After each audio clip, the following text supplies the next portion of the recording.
In this video I'm going to show you how to use Instagram Stories link sticker.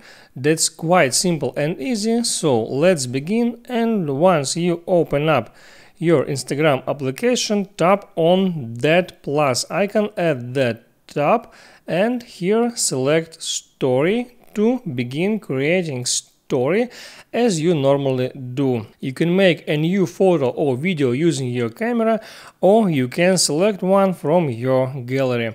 For example, I can use this one, and here I need to tap on that sticker icon at the top. I tap here, and in the list I select this one. Here is a link text on this sticker.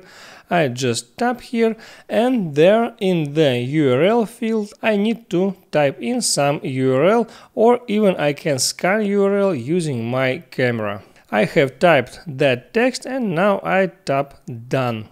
And here I see the sticker link.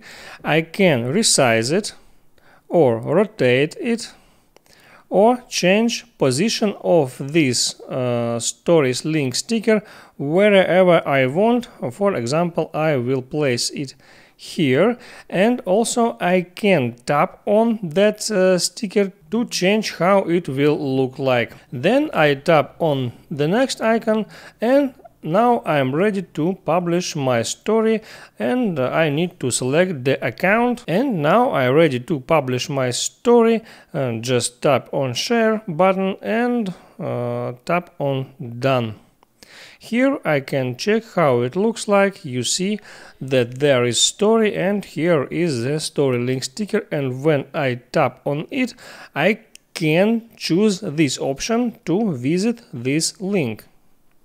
Now you see how it works, and I hope it helps you. So before you go, please like and subscribe.